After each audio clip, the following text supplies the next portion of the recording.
E aí galera, me chamo Bia. Eu me chamo Nicolas. E hoje estamos trazendo pra vocês mais uma saga, tá? Lá do canal do Piuí. Vamos começar com A Profecia. Eu não lembro de ter assistido essa saga, esses filmes, mas o nome não me é estranho. Eu já ouvi muito esse nome, A Profecia. Cara, eu acho que eu não assisti, tá? Eu posso ter assistido tipo assim, nem assistido, tá? Visto na TV aberta uma vez ou outra, mas nunca assisti um filme completo. Nunca. Inclusive, a gente tá trazendo porque vocês pediram muito nos comentários. Eu acho que essa daqui foi a que teve o maior pedido. A saga Profecia. Então, galera, ajuda aí desde já, tá? Porque agora vamos entender a história dos filmes mais amaldiçoados do cinema.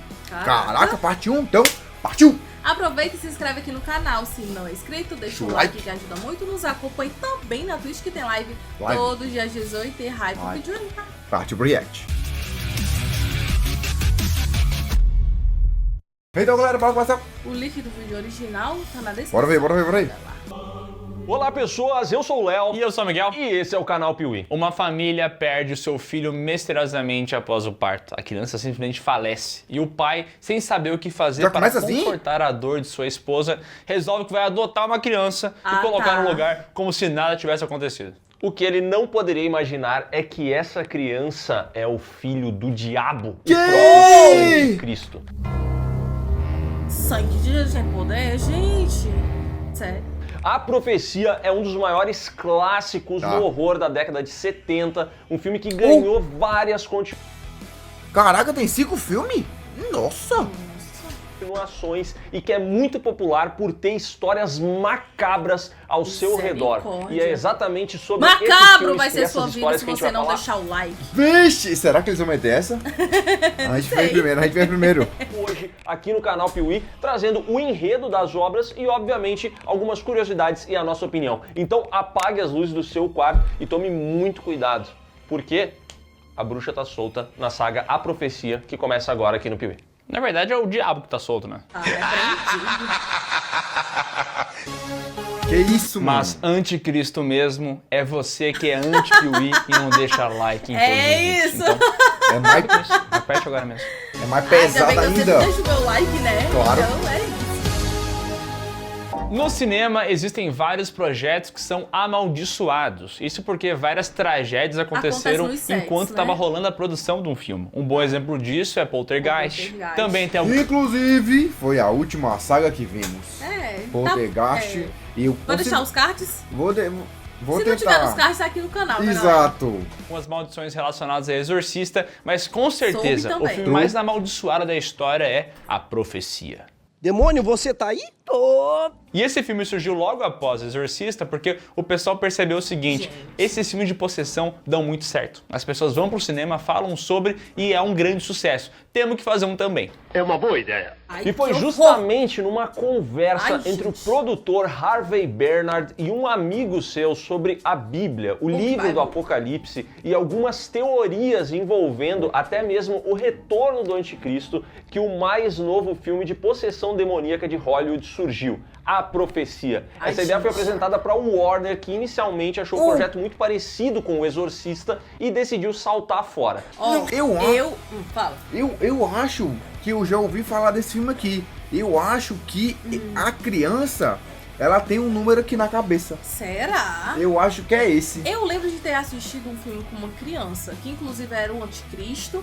Eu lembro que ele morria e também ressuscitava. Ele ou fingia que morria ou morria de fato, mas era o próprio inimigo se passando, né, por Jesus. Não lembro se faz parte da profecia. Eu acredito que não, tá? Mas assim, se eu fosse uma atriz, Beatriz, tá? Eu nunca participaria de um filme assim de terror, não, gente. Assim, eu acho muito pesado, principalmente quando você é o personagem. E muitos dinheiros. Não, nem por muito dinheiro, gente, não. Eu acho que é porque, tipo assim, não sei se vocês acreditam nesse tipo de coisa, mas se você tá nesse filme, no mínimo, se você tá nesse vídeo, no mínimo você tem curiosidade sobre o outro mundo. Né?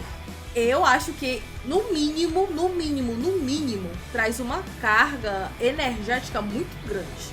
Eu concordo. Tanto em assistir já traz. Quem dirá fazer parte? Quem dirá tá no rolê? Quem dirá tá se passando por uma pessoa com capeta no Tu é doida, mas já deixa... Eu não faria. Cara, será que vocês aí, tipo, vocês com caminhão de dinheiros, igual o Seriguejo, eu amo dinheiros. Será que você iria fazer? Eu acho que sim. Eu acho que a galera aí, ela tá nem aí, se não existe, eu só vou fazer e ganhar meus dinheiros. Eu acho, mas bora nós. Eu acho muito pesado. A opção, então, foi seguir pela Fox, que gostou da ideia e ofereceu um belíssimo pastel e um copo de 500 ml de caldo de cana para que assim a profecia fosse realizada. O filme não aconteceu, mas todo mundo encheu a barriguinha, né? E aí, de barriguinha cheia, todo mundo ficou motivado, conseguiu correr atrás dessa grana, a Fox liberou e assim foi realizado A Profecia. Filme que atualmente forma a grande tríade dos filmes de possessão demoníaca, junto com O Exorcista e O Bebê de Rosemary. Pera. Eu acho que eu nunca assisti também o Bebê de Rosemary? Eu nunca assisti Eu também. nunca nem ouvi falar. Tu já tinha ouvido falar? Bebê de Rosemary? Eu já ouvi falar no nome, mas eu não sabia que era algo assim, terror. A trindade do ou louco? que fazia parte da trindade. O Exorcista já não, cansei de assistir, tá? O Exorcista é o top 1, velho. Não dá. Aquilo ali, e misericórdia. Até hoje eu tenho medo. Isso, eu acho que... Medo. Assim, eu acho que nenhum tira o topo. Esse filme. O Exorcista. O Exorcista, ele ninguém foi um marco tira. Na história, né? Ninguém tira. Eu acho que existe uma indústria de filmes de terror antes e depois de Exorcista. Verdade. Se você concorda, já deixa aí nos comentários, tá? Bora. Lançado em 1976 com um roteiro de David Seltzer de alta tensão e direção de Richard Donner, que 2 anos depois foi dirigir Superman. O filme A Profecia começa com uma tragédia. Isso porque no dia 6 do mês 6, às 6 da manhã, o diplomata Robert Thorne recebe a notícia que a sua mulher estava dando à luz a uma criança, só que a criança, infelizmente, morreu. Tá. He breathed for a moment. Then he breathed. Pesadíssimo. Inicialmente rola uma grande tristeza, mas pra sorte do Robert, aparece um padre que tá ali pelo local e diz assim: olha, meu amigo, tem um outro bebê aqui que perdeu a mãe. Então, quem sabe a gente não une o útil ao agradável, você adota essa outra criança, a gente fica de bico fechado, sua esposa nunca vai saber disso, e vocês seguem a vida, entendeu? É tipo quando tu é criança e tu quer um PlayStation, eventualmente dá um Polystation, entendeu? É um jeito meio merda de tampar essa ferida, né? Fazer o quê, né? Mas o Robert pensou, bebê é tudo igual. E aí ele aceitou, afinal de contas, o que poderia dar errado, né? Mas o problema é que o padre falou assim, ninguém pode saber. O padre aqui já é SUS. Porque se fosse normal, vamos passar a notícia, a gente presta condolência, a gente vai lá, vocês adotam a criança, nada disso. Ele quis botar pra debaixo dos panos, então o padre já é SUS. Eu acho que a mãe precisava saber. Precisava, velho, precisava. E ele iria acolher a criança, eu acho. Com certeza. Principalmente pelo momento vulnerável. Com certeza, né? Com certeza. Enfim. Merda desde o começo. E tudo isso começa no aniversário de 5 anos do pequeno Damien, porque eles estão lá de boa, tranquilo na festinha, até que a babá começa a ser hipnotizada pelo Pyong Dog, um cachorro Pyong Dog, quem pegou a referência aí, Mano, gente? pelo amor de Deus, Pyong Dog. ela e começa a fazer uma maracutaia com os olhos dele, ela fica hipnotizada, ela fica doida. Vai aumentando, ó. Vai ficando cada vez mais forte. Ela sobe até o andar mais alto da casa, começa a gritar lá pro Damien olhar pra ela e ela se joga lá de cima, se enforcando e morrendo. Eita! De maneira brutal, tá? E até hoje, todas as famílias que estavam ali gastam muito dinheiro em terapia. Porque o que tinha de criança ali, vendo aquela mulher pendurada... Tu é doido, é?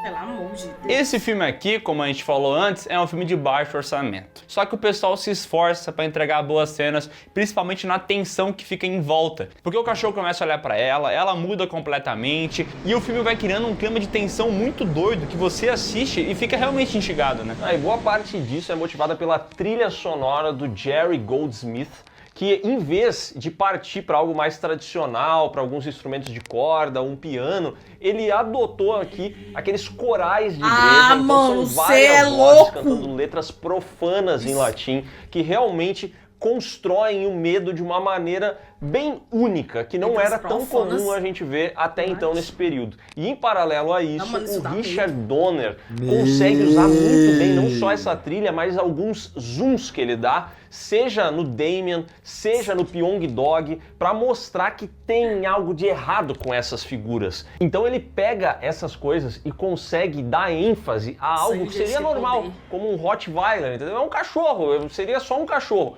Mas unindo a trilha sonora a essa direção, a gente percebe que tem algo errado com aquele cachorro. Que tem algo errado com essa criança. Que tem algo errado com a babá. Todas as vezes que o Richard Donner quer, ele faz a gente saber que algo de ruim vai acontecer. Vai dar merda, vai! E já que a gente falou de trilha sonora, o tema de A Profecia talvez é um dos melhores de todos os tempos. Não sei se é um dos melhores, mas com certeza é um dos mais assustadores. Ainda mais... Eu lembrei da cena da babá se jogando, Tu lembrou? Lembrei. Mas eu não faço ideia de que filme é esse, mas eu lembro de ter assistido. Caraca, na cena da babá. Cara, eu acho que esse rapaz aqui, ele foi o pontapé inicial para todos os futuros filmes que utilizam essa parada de coral, de zoom, de densidade. Porque o filme é de 76, mano. Serve de inspiração. Eu acho que a galera se inspira muito nele até hoje, assim, tá? Quando o filme é bom. Porque hoje em dia... Esse filme de terror parece de comédia, cara, tá? Eu acho. Mas quando você vai ver a letra do que eles estão cantando aí, e meu amigo, o negócio é pesado, tá? Só que diante tem poder. Meu Deus. Tem alguns erros ali no latim, tá? Assim, eu tenho conhecimento de latim, então eu sei que existe esse caso que eles escreveram algumas palavras erradas, assim, tipo, sei lá, um cachorro com X, entendeu? Por exemplo. Mas não dá nada, né? Foda-se. Após o incidente, o padre corre até o Robert para cobrar o dízimo dele. Não, mentira. Na verdade, ele vai falar que esse garoto tem algo estranho. E que a morte da babá não foi por acaso, não foi um acidente. Na verdade, isso está ligado com o pequeno Damon. Porque ele fala o seguinte: Damon é o anticristo. Ele é o filho do demônio. Cara, será que o nome dele já tem alguma pegada? Porque é Damon. Em inglês é Demon. Caraca, meu Deus. The son of the devil. He's killed once, he'll kill again. E aí esse padre fala pro Robert, você precisa acabar com a vida dele, você tem que ir na igreja, você tem que se benzer, você tem que se proteger, porque esse menino é problema. E a sua esposa está grávida. E no momento em que esse menino descobrir isso, ele vai acabar com a vida do seu filho. O Robert não leva nada disso a sério, ele acha que o padre tá ficando maluco e segue a vida dele. Só que o padre continua clamando aos quatro ventos que a criança é o anticristo, tem que acabar com ela. E ele inclusive fala assim, ó, você tem que ir até a cidade de Megiddo porque lá você vai aprender como acabar com essa criança. Porque você tem que acabar com ela é o anticristo. E aí o Damon sente algo errado, na verdade até o capeta, né, o pai da criança no caso, sente que algo errado está acontecendo e que estão atentando contra a vida do filho dele. E o que acontece, meu amigão, é que o padre começa a ser perseguido por uma espécie de tempestade, que começa a encurralar ele perto da igreja. E quando ele chega lá, ele é empalado. Ah, eu sei, eu já vi essa cena em algum canto. Caramba. O Robert, até então, não dá muita bola pra nada do que esse padre fala, entendeu? Só que conforme o tempo vai passando, algumas coisas estranhas acontecem com o Damien. A gente percebe que ele tem uma resistência muito grande a entrar numa igreja, a se aproximar de qualquer coisa que seja sagrada, que tenha um cunho religioso. Ele enlouquece? Além disso, eles também encontram ele algumas vezes fazendo umas dancinhas meio estranhas na frente do espelho. Porque naquela época não tinha celular, né? Então ele fazia se olhando os negócios assim, e é preocupante, né?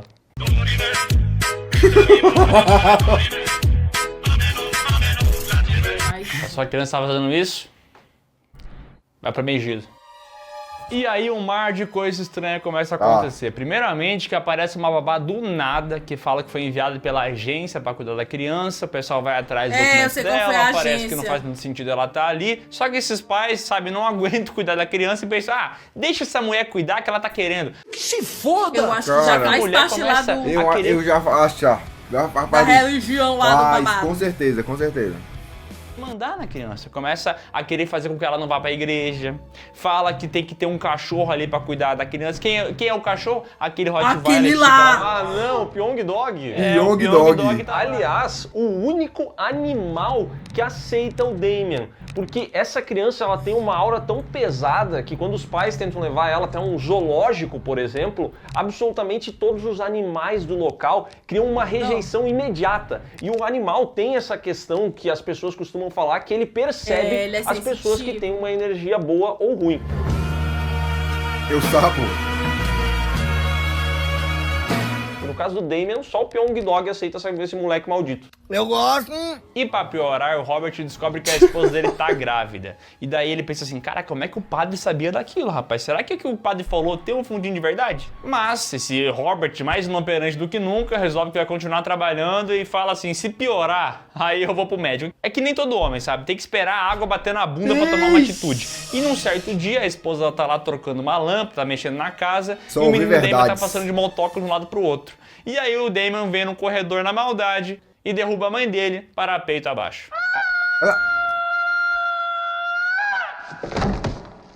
E essa cena é muito bem construída, porque a gente vê a babá lá, a senhora Baylock, abrindo a porta pro Damien sair de triciclo com uma cara endiabrada em direção até a mãe dele. E aí a mãe dele tá lá mexendo na plantinha e tudo mais, e antes de ela cair, o Richard Donner meio que prepara a gente. Então primeiro vai cair um aquário, e aí a gente vê que realmente o aquário é destruído, tem os peixinhos, é uma tragédia. E quando a mulher cai, no ar, ela meio que se vira. E aí quando ela cai assim, com a barriga pra baixo, e a gente sabe que ela tá grávida, dá um ruim muito grande. E o Damien, ele fica só olhando e depois de um tempo, quando a mãe caiu no chão, ele sai correndo e volta pro quarto. Como se não tivesse feito nada. Eu acho que ele tira a mão dela. Eu acho que ele tira a mão dela. Ele porque pegou ela tava segurando aqui, ó. Aí, porque cortaram aqui, né? Mas eu acho que ele vai lá e tira a mão. Será? Se você que assistiu já, deixa isso nos comentários. E essa criança tem uma cara de demônio. Eu não sei onde é que fizeram o cast dessa criança. Não sei se é o trabalho do Richard Donner que consegue demonizar essa criança. Mas é realmente um trabalho muito bom. Porque tu olha pra essa criança e fala, essa criança aqui tem coisa com ela. Tanto é que depois vai ser guitarrista do ACDC. Em paralelo a isso, tem um fotógrafo que fica fazendo fotos do embaixador e da família dele. E quando ele vai revelar essas fotos, ele percebe coisas estranhas. Aparecem algumas manchas em algumas pessoas. E depois, quando ele começa a comparar, ele percebe que as pessoas que tinham essas manchas na foto morreram. E morreram com objetos parecidos com aqueles que estavam nas fotos. Ixi, então ele meio que entende que essas fotos são uma espécie de profecia do que vai acontecer. Só por isso ele já procuraria o Robert, mas uma coisa mais grave ainda acontece, é que esse cidadão ele praticamente inventou a selfie, ele tirou uma foto dele na frente do espelho fazendo uma posinha e aparece uma dessas manchas na foto dele. Então ele entende que ele vai morrer e aí ele sai correndo atrás do Robert. A essa altura do campeonato, o Robert já entende que existe perigo na situação. Porra, tem parada errada aí, irmão. Então esses dois se unem e vão investigar as origens de Damien e também algumas questões sobre o filho morto do Robert Thorne. Então eles vão até um local e eles começam a fazer essa caminhada para encontrar o túmulo daquele bebê que morreu, aquele bebê lá do início do filme. E aqui o Richard Donner mostra que ele faz essas cenas meio contemplativas, né, de tu entender o que tá acontecendo, de criar atenção e também de criar caminhada, né? Porque o que tem de caminhada nessa cena aqui, Jesus!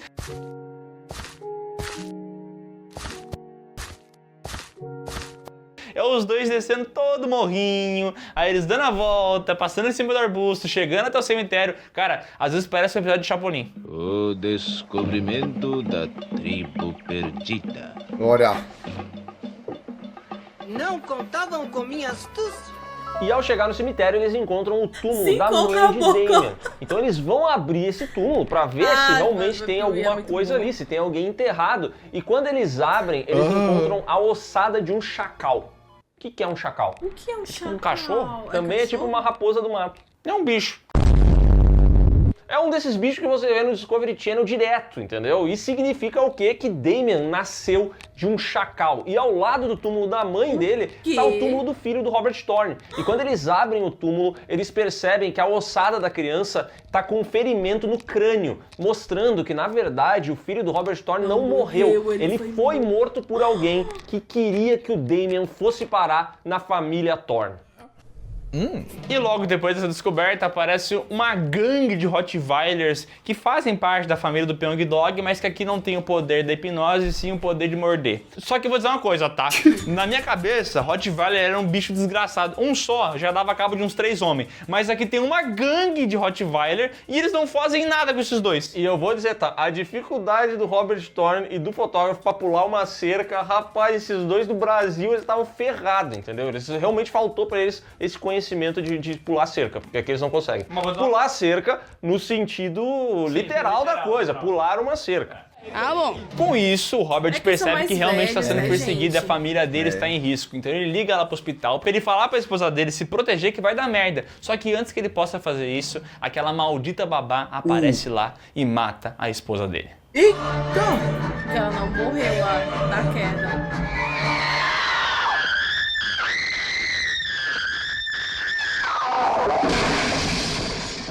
Caraca. O Robert fica triste, é um abalo que acabou de acontecer e tal, só que tem mais problema rolando aí. Ele não pode parar, porque se essa criança realmente crescer e for o anticristo, o mundo inteiro está em perigo. Então ele se junta com o fotógrafo, vai até o Bugenhagen, que é um cara especialista que mancha dessas histórias aí, para ele aprender como é que ele vai acabar com esse mal.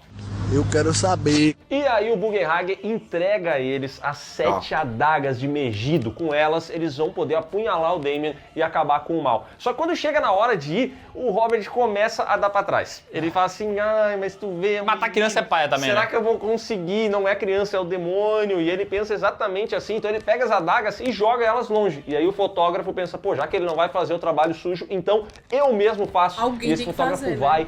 pega essas adagas e neste exato momento acontece um acidente bizarro do tipo premonição, onde um caminhão deixa escapar uma placa de vidro gigantesca e o fotógrafo morre decapitado.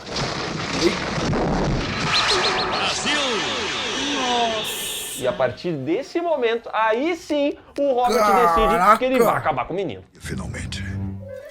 E a profecia possui várias lendas em volta. Muitas pessoas falam que esse filme aqui é amaldiçoado. E tem uma coisa muito bizarra relacionada a essa cena do repórter que foi decapitado. Porque na vida real, o John Richardson, que era o responsável pelos efeitos especiais do filme, estava lá um ano depois em outra produção de outro filme, junto com o assistente dele no carro, sofreram um acidente, ele saiu ileso, mas ela morreu de uma forma muito parecida com o repórter do filme. E aí você pode dizer, é só uma coincidência, mas o que faz com que esse filme seja considerado amaldiçoado é justamente a quantidade de coincidências que existem nele. Porque o ator que interpreta o Robert Thorne, por exemplo, o Gregory Peck, aceitou participar do filme, ele era a grande estrela desse filme, ele carrega esse filme nas costas, e pouco tempo após ele dar o ok para essa produção, o seu filho, na vida real, tirou a própria vida. E aí, nessa produção, o Gregory Peck se viu nessa situação onde o personagem dele precisa tirar a vida do próprio filho. Né? Um filme que está super relacionado a mortes em família e tudo mais. E dizem que o Gregory Peck botou muita da tristeza pessoal dele no projeto justamente por conta dessas similaridades.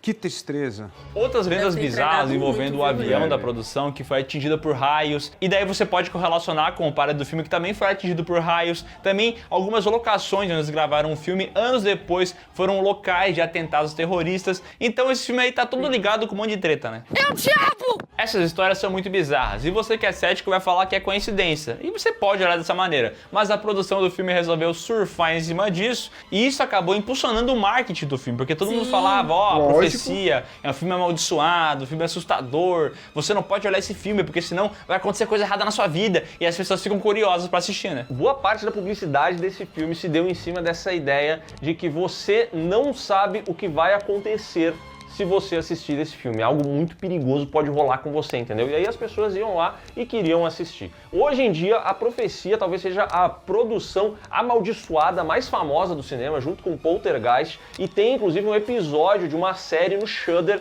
que fala sobre isso. Pega a profecia e analisa todas as lendas envolvidas, o que é verdade, o que é mentira. Vale a pena olhar. Aqui no Brasil não tem Shudder, então você vai ter que dar seus pulos aí pra assistir, viu? Cara, aqui... é tipo aquele Ouija, não é? Ouija.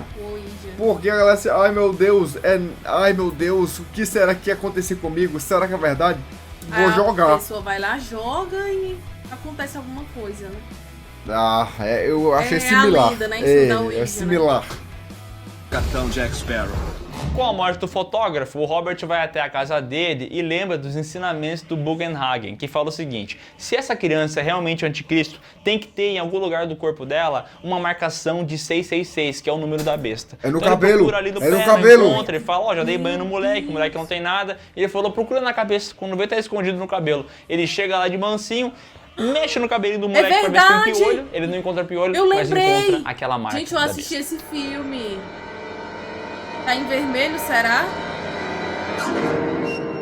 Robert então pensa. Eu lembrei. Na minha cabeça tinha alguma coisa relacionada a isso. Possivelmente eu assisti quando eu era criança, porque a minha mãe gostava muito de filmes de terror. Inclusive o Exorcista eu assisti com ela e tantos outros. Mas tipo assim, desse filme aqui, eu só lembro disso. Eu só lembrei na hora que aconteceu lá a babá lá se jogando. Eu só lembro dessa parada da cabeça. Como termina eu não lembro. Pensa, bom, vou levar essa criança até a igreja e fazer o procedimento. Só que a senhora Baylock, a babá, percebe que tá acontecendo essa treta e vai pra cima tentar parar o Robert. Eles começam essa briga corporal que acaba com a babá morrendo.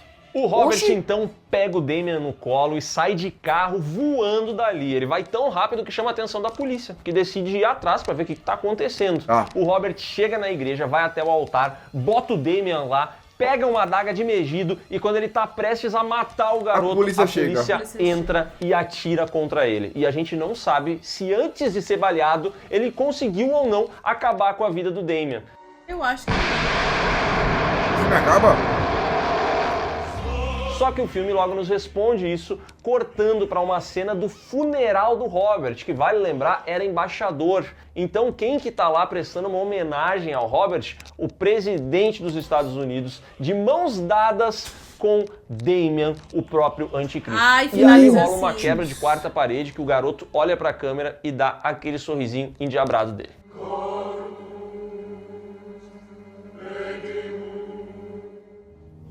A Profecia custou 2,8 milhões e faturou 70. E foi muito bem avaliado nas críticas, ganhou o Oscar de melhor trilha sonora, porque ele é um filme realmente bom, assim, tem que ser elogiado mesmo. O Richard Donner consegue criar uma boa tensão, a gente fica com medo dessa trilha sonora, que entra em vários momentos, mas também fica com medo de algumas imagens, porque esse garoto, Damien, ele tem um olhar muito maléfico. Tu olha pra ele e fala assim, tem algo errado com esse moleque. E todo o clima em volta, quando o padre encontra o Robert e começa a falar que é o anticristo, começa a falar sobre a profecia e tal, a gente que tá assistindo o filme fica arrepiado, né? Assim, vale a pena a gente falar que o Damien tem essa imagem, mas o filme não é exatamente centrado nele. Ele aparece de vez em quando, mas a história é toda carregada pelo Gregory Peck como Robert Thorne, que manda bem demais. Esse aqui é um filme de terror que vale muito a pena você assistir hoje em dia, porque ele não é um filme que as pessoas vão achar que é super lento. Assim, o Léo falou que o filme não é lento e tal, e de fato ele não é, ele tem um ritmo bacana. Porém, ele é um filme dos anos 70 e você vai ter que levar em consideração algumas coisas, como a cena do cemitério, que os caras ficam andando por, sei lá, 5 minutos e você sabe que não precisaria ser assim, dava pra ter cortado aquilo ali, porque nem era uma cena de tensão, eles só estavam realmente andando. Então se você levar tudo isso em consideração e conseguir absorver que é o filme da década de 70, você vai curtir. Ok. Assim, o primeiro filme é muito bom, é memorável, é um desses filmes obrigatórios. Agora a continuação não é bem assim, né? Lá vem. Como primeiro... Possivelmente viram que ganharam horrores de dinheiro. É um ano, quer ver? De um filme pra outro. Bora. Pra fazer roteiro, filmagem, edição. Bora ver. O filme fez sucesso e deixou um gancho impressionante que envolveu o próprio presidente dos Estados Unidos. Era óbvio que uma continuação viria e não demorou pra isso acontecer. Ano. Lançado em 1978 com o roteiro de Stanley Mann, de Conan o Bárbaro, e Mike Hodges, de Flash Gordon. Flash! Save all the universe! Damien, A Profecia 2 tem direção de Don Taylor, do memorável A Ilha do Dr. Moreau. Moreau onde? Na ilha. Após os acontecimentos do primeiro filme, o Bugenhagen tá de volta, ele abre o jornal, percebe que aquela criança tá viva ainda, ele pensa, caraca, aquele pai incompetente não foi capaz de dar cabo do moleque. Então ele pega as adagas e entrega pro pessoal enviar pro novo tutor da criança, com essa informação de que tem que matar o anticristo. O presidente? Matar uma porra dessa. Só que assim, ele entrega essas adagas e a pessoa fala, poxa, mas essa história que tu tá me falando é balela. E ele diz assim, não, e eu vou provar pra você que é verdade. Então ele leva esse cidadão até as ruínas de um templo onde um monge teria desenhado o anticristo em uma parede. E aí ele chega lá, tem um desenho de uma criança na parede com umas cobras na cabeça e ele fala, olha ali, igual o Damien. E eu olho a imagem e eu falo, rapaz, isso aí pode ser qualquer criança. Esse velho poderia ter matado uma criança aleatória, porque o cara compra a ideia como se a pintura fosse igual ao Damien. Eu acho. Vamos nessa! Mas assim, antes que eles possam fazer qualquer coisa com essa imagem, o local inteiro desmorona e eles morrem soterrados ali. Só que assim, isso aconteceu logo após a morte do Robert, então a trama do filme pula 8 anos e agora o nosso Damien está com 13. E é importante falar que o garoto que interpreta o Damien agora é brasileiro. Como é que é? Sério? Claro que é de família americana, tá? Mas nasceu em São Paulo. Não adianta, né? O capeta tem que ser brasileiro, né? E aí a gente vê esse garoto vivendo com o presidente dos Estados Unidos. Só que não, porque esse filme aqui ignora completamente qualquer tipo de relação que essa criança podia ter com o presidente. Então ele simplesmente tá vivendo na casa dos tios dele e aquela cena lá com o presidente foi só pra deixar a gente preocupado, assim, tipo, o que será que vai acontecer? Mas não aconteceu nada. Bom, como o Léo falou, é o tio dele, o tal do Richard Thorne. E esse cara aí não tem tanta relação assim com o presidente dos Estados Unidos. Ele sabe quem é porque ele é americano. Ele tem que saber a história do seu próprio país. Mas o que importa é que ele sabe a história de muitas outras coisas porque ele tem um museu. E esse museu está para receber as peças daquele lugar que desabou lá no início do filme. Olha só a conexão dessas coisas. É uma coincidência, aquela ruína, aquela pintura vai chegar ali, entendeu? E assim, se o Damien já traía muita coisa ruim com 5 anos, imagina agora que ele tá com 13 anos de idade. E a tia-avó dele é a única pessoa que percebe isso. Ela tá rodando ali pela casa dos Thorne, aí ela percebe que o Damien é muito amigo do primo dele, o Mark. E ela chega pros pais, pro Richard, pra esposa e fala, ó, esse menino aí tira ele de perto do Mark que vai dar ruim. Influência ruim. Esse menino é influência ruim. Esse menino aí, ele fuma vape. Esse menino, ele joga videogame. Ele gosta de desenho. Isso daí é um perigo, entendeu? Moleque do caralho, amor. Você tem que dar umas cacetadas nele. Só que a família não leva isso a sério. Resultado, quando a tia-avó chega no seu quarto pra dormir, aparece ali um pássaro preto. Que agora a gente não tem mais o Pyong Dog. Aqui nesse filme ele foi substituído por esse pássaro com poderes hipnóticos. Provavelmente é o urubu do Pix, porque quando a véia olha pra esse pássaro, começa o efeito sonoro do Aquaman aqui. Ela lembra que ela investiu no urubu do Pix, tem que pagar o devedor, só que ela não tem dinheiro pra isso e acaba morrendo do coração. Mas assim, é uma velha também, né? Não sei se, bem dizer, foi culpa do pássaro. Quando vê, estão atribuindo culpa ao pássaro errado. Acredito que não, porque esse pássaro é perigoso e a gente vai ver isso. E quem também é perigoso é o Damien, que chega na escola com o Mark. Aí eles estão numa escola militar, aí tem uns bullying que começam a provocar o Mark. E aqui a gente vê que o Damien realmente ele já tá treinado. Agora ele é praticamente o professor Xavier dos X-Men, porque ele só de olhar para um menino faz esse garoto se contorcer de dor, sofrer muito e jurar que nunca mais vai fazer nada de mal pro Mark. Enquanto isso, o Richard tá no trabalho dele. Ele tá fazendo não sei o que no museu, aí ele tá envolvido com a política. É uma trama tão interessante quanto assistir a TV Senado. Chato. Cara, isso aqui é qualquer chatice que você imaginar. Eles ficam mostrando uma empresa que está agora fazendo investimento para acabar com a fome no mundo, com umas plantas lá, e você não sabe o que você tá assistindo. Tem relação com Nova Ordem Mundial, com esse esquema do anticristo. Tem essas partes da Bíblia que eles meio que passaram para a história do filme, só que eles fazem isso da maneira mais interessante do mundo. Os caras estão falando do potencial apocalipse e eles conseguem fazer isso ser chato. Como? Sem saber que era impossível, ele foi lá e fez? Um bom motivo para ser chato é que eles não conseguem focar em alguma coisa. Então, enquanto tudo isso tá rolando, começa a surgir personagem do nada. Aparece uma jornalista que tá atrás de informações, que começa a suspeitar que o Damien seja o anticristo. Aí ela vai atrás dele na escola, ele olha para ela, faz o barulho do Aquaman. E quando essa mulher sai de lá e vai pra uma estrada, quem que aparece? Aquele maldito daquele urubu que tá perseguindo ela. O urubu tá olhando ela de longe. Por quê? Porque ela deu 50 esperando receber 500, não é aquela história? E aí, olha só como é a vida, né? Quem vai atrás desses golpes tá sempre querendo tirar vantagem, entendeu? Só que, cara, quem quer ser malandro acaba sendo mané. E é o que acontece com essa jornalista aqui, porque ela tá achando que vai ganhar uma grana e o que ela recebe é o urubu que vai atrás dela e agora ele ataca a mulher. A mulher tá na estrada, o urubu ataca ela, faz ela cair no acostamento. Tá, essa é só um negócio, tá? Me explica um negócio. A pessoa acabou de ser atingida pelos olhos, ela tá cega. Ela tá surda? É que o urubu ataca ela nos olhos, então ela cai no acostamento. E aí ela vai pra estrada e ela não tá enxergando. Mas por quê? O urubu atacou ela, Mas a parte mais surpreendente é que ela, sem enxergar, tem uma carreta gigante vindo, o maior caminhão bitrem da história. E o som é assim, ó. Ele tá vindo. E ela fica ali no meio da rua. Ai, que e coisa se transforma horrorosa. num boneco que acaba sendo atropelado por essa carreta. E cara, essa cena é incompreensível. A mulher acabou de ser cegada. A gente entende, ela não tá vendo as coisas. Mas ela continua ouvindo. E até dizem que quando o cara ficar cego, a audição até melhora, né? Não, e outra coisa, esse ataque do urubu, ele me pega demais, porque quando era um Rottweiler, eu entendo. O Rottweiler vai te atacar e, cara, isso é perigosíssimo. Agora, o urubu, ela conseguiu deixar o urubu acertar ela nos 2 olhos dessa burra do caralho. Porra, acertou em um olho, faz alguma coisa, sai correndo, protege o outro, não sei, cara. Eu não sei se eu tô superestimando a minha força, mas eu diria que qualquer pássaro da terra eu venceria no X1. Talvez uma arpia, uma águia, eu talvez não conseguiria ali me defender, porque ela sem garra e tal, um bico. Mas assim, quase qualquer pássaro do mundo tu dá cabo. E a pior parte da cena, obviamente, é quando acontece o atropelamento, que eles... Mano, mas é pai mesmo. É pai mesmo. Tá. Porque, tipo assim, mano, ela tem uma bolsa, ela pode ficar assim. Caraca, ele ser ágil o suficiente pra arrancar os 2 olhos. Não foi legal, não. Caraca. Literalmente arremessam um boneco no caminhão, mas arremessam de uma maneira assim que, cara, parece Hermes e Renato. É muito claro o que eles estão fazendo. Dá pra ver que a produção se esforçou pra que todo mundo percebesse que é um boneco. O boneco quer rir!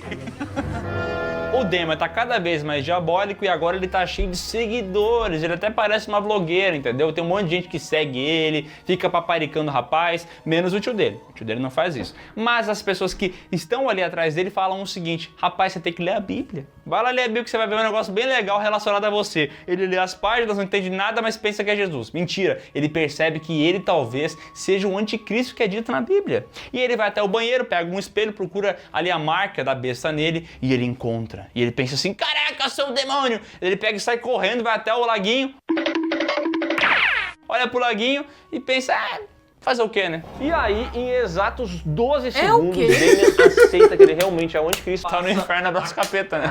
Por onde ele passa, acontecem mortes, entendeu? Esse menino, ele realmente coloca uma luva de cozinha no braço e começa a andar com aquele urubu pra cima e pra baixo. Então ele vai num jogo de hóquei, lá com o primo Mark, com a família, o quê? Tu viu que eu usei uma piscada, né? Aí, tu viu bem na hora que eu falei o quê? Hóquei, que lembra o quê? Rock, que é o quê? Música do Rock é música do demônio. Aí ele vai até esse jogo de hóquei, o urubu aparece, uma das pessoas cai embaixo do gelo, num lago, morre ali. Primeira morte. Depois eles vão fazer uma visita nessa empresa que tá fazendo esse daqui já chutou o balde já. Esse daqui já chutou o balde já. Caraca, mano, como é que pode, né? Mano, não é a primeira saga que o primeiro filme é sensacional. Mano, basta ir pro segundo. Começa... Pra desandar, Eras e tal, e aí eles estão lá olhando as paredes, daqui a pouco ele olha pra um cano, fica assim, olhando pro cano, o cano explode, mata um cara, fere outras pessoas, mas ele não sai ferido. E aí no hospital eles falam o seguinte: olha, esse moleque não sei o que tá acontecendo, o moleque não é ferido por nada, é estranho. Suspeito, otário. Suspeito. Um médico examina então o Damon e percebe que no sangue dele tem traços de chacal. Agora, a luz tá piscando, a impressão minha. Cara, a droga da luz do Piuí nunca piscou. Agora ela tá piscando. Bom, tem traço de chacal, não é que ele tinha... Como ele sabia, como que ele tinha essa amostragem do sangue do chacal? Eu não sei, mas ele tinha. E aí o que acontece com esse médico logo depois? Ele entra no elevador, o elevador despenca e ele morre. Não não com o elevador despencando, mas com os cabos que entraram ali, cortaram ele. Adamantium, né? Aí o pessoal tentou fazer um efeito especial que deu completamente errado mais uma vez. Outra vez? Assim, mas pelo menos. Pelo menos. Não aceito elogio. Não, assim. Pelo menos chama atenção. Não tô dizendo que é bom, mas é uma morte que chama atenção. Tá ali vendo o filme, dormindo, você fala. Ô, cara, que isso? Entendeu? Pelo menos te acorda. Tal qual o boneco sendo arremessado num caminhão. Esse filme tem momentos que te acordam, porque enquanto você assiste, aí você dorme, né? É isso.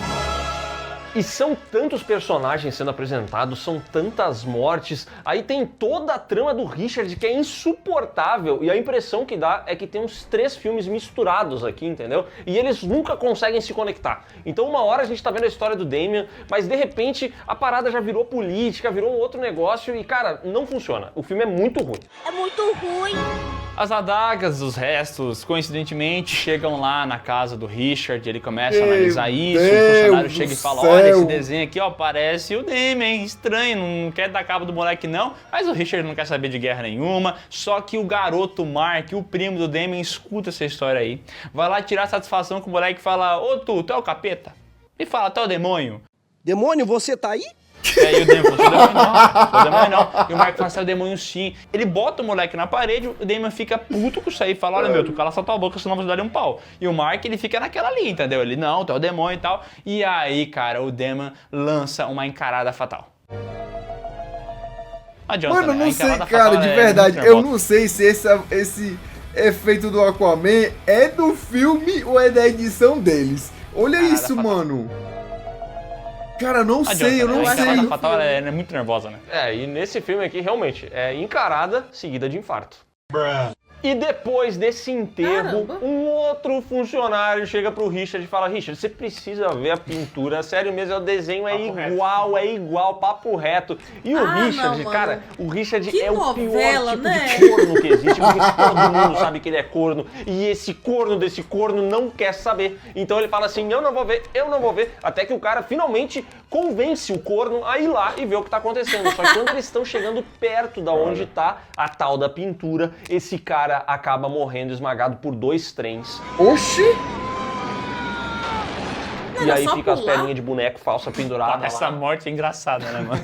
Que isso, velho? Só que depois disso, o Richard, ainda sem ter certeza se é corno, se o Damien é mesmo o anticristo, ele fala assim, bom, quer saber? Eu vou acabar com a vida desse moleque, vai ser agora. Me desculpe, mas vou ter que fazer um negócio. Enquanto o Richard vai lá buscar as adagas pra acabar com o Damien tá numa festa e aqui mostra que ele é malandrovski, entendeu? Ele não leva uma garota, leva 2 garotinhas, entendeu? Ele fica ali só no papinho, eu sou o capeta assim, quer ver o cabelo demônio aqui?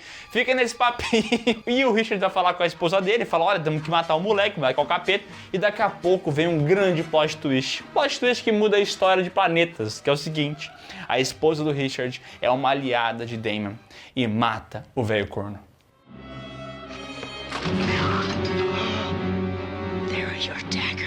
E nesse momento, o Damien, sabendo dessa situação, usa o seu poder mental, explode uma caldeira e todo o museu e todas aquelas relíquias e aquelas ruínas são completamente destruídas.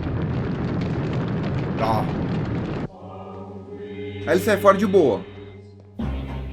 Damien, a Profecia 2 custou 6,8 milhões e faturou cerca de 26,5. Mas a recepção da crítica foi bem abaixo do primeiro filme. É isso claro. Porque, de fato, esse filme tem um roteiro muito confuso. Horroroso. Tem várias histórias paralelas acontecendo. É a empresa que quer acabar com a fome. É o Damien na escola militar. É o tio corno. É gente morrendo na geleira. É um monte de coisa. Nada conecta com nada. E vou dizer uma coisa, tá? Na história do Pee-wee, eu já vi muitos filmes chatos. Eu lembro de Atividade Paranormal Parte 4. Insuportavelmente chato. Lembro, sei lá, de mais um monte de filme de terror ruim. Mas esse, A Profecia 2, é um dos filmes mais chatos, né? Que eu já vi na minha vida, cara. Oi, é uma batalha contra o sono isso aqui. Esse filme aqui é uma luta contra o sono. Ele não tem nada de terror que tinha no primeiro. Ele tem várias cenas muito trash, muito mal feitas. Assim, os efeitos especiais realmente condenam todas as cenas de morte do filme. Mas conseguiram gastar Só que mais, ele né? tem um mérito que muitas pessoas que gostam da música do diabo não assumem. que elas dizem que a música The Number of the Beast, do Iron Maiden, é baseada em A Profecia, mas já foram dadas declarações pelos membros da banda de que a música é, na verdade, baseada nesse filme aqui, porque depois de assistir ele, os caras tiveram um pesadelo, e aí foi a partir disso que nasceu a música. Então esse é o mérito do filme. Caraca. E provavelmente esse pesadelo tá relacionado também ao filme ser muito ruim, né? Porque a gente também teve pesadelos com esse filme aqui. Cara, é um castigo, não indico de maneira nenhuma. Só que é o seguinte, meu amigo, a gente entende uma coisa muito perigosa sobre a profecia. E eu já vou fazer essa profecia pra você, tá? O que vem a seguir pode ser até pior. Oh, meu Deus! Então é isso, pessoal. Se você gostou desse vídeo, dá um like aqui embaixo, se inscreve no canal, marca o sininho e comenta. Você já assistiu o primeiro A Profecia? Triste, já assistiu o segundo? Esse eu acho difícil, né? Porque quase ninguém viu. Mas se você assistiu, deixa aqui a sua opinião. Eu já não quero ver a parte 2. Você vai ver sim. Eu não queria saber desse spoiler. Não queria saber desse spoiler porque, assim... tirar vontade de assistir o resto. O segundo já é ruim. É muito inferior ao primeiro. Mas é ruim, cara, é ruim, desculpa, é ruim. Não tem mais nada a ver com nada. O menino virou um X-Men. Não tem mais... Ele, enquanto criança, coloca muito mais medo do que ele adolescente. Exato. Eu não sei se é porque mudaram o diretor, se é porque mudaram o roteirista, o cameraman. Parece outra coisa. Cara, mas é ruim. E aí, o que acontece? A gente já viu, né, que até então, todas as sagas, tirando Invocação do Mal, todas as... Meu Deus, a partir do segundo filme, a galera chuta o balde. Não tá mais nem aí. Faz de qualquer jeito. A gente quitou do VHS, inclusive não bateu 1000 likes, tá? Não vamos trazer o restante, se não bater 1000 likes. E aí o que acontece? Tudo ruim. Meu Deus do céu, o primeiro salva. O primeiro é o que é o boom. O primeiro é onde todo mundo tem a repercussão, todo mundo gosta. Aí a galera enche os olhos, acha que é só fazer o filme de qualquer jeito. E aí investe mais ainda e não tem retorno de nada. E a crítica é ruim, e a galera também não gosta. E aí ele dizendo que os outros já são ruins, cara, é triste. Não me motiva. Tu se motiva? Eu também não. Galera, nos ajude aí. Cara, eu já tô um pouco triste porque... Tá, mas vou esquecer. Daqui a uma semana eu esqueço, que a gente traz semanal, né? Mas galera, nos apoiem aí. Deixa o like, deixa o comentário, bota o up. Porque já sabendo... Quase 1 hora, né, de vídeo. Já sabendo que a parte 2 aqui, que no caso é o filme 3, já é ruim. Já bate o desânimo, beleza? Então, galera, estamos ficando por agora e... Até a próxima.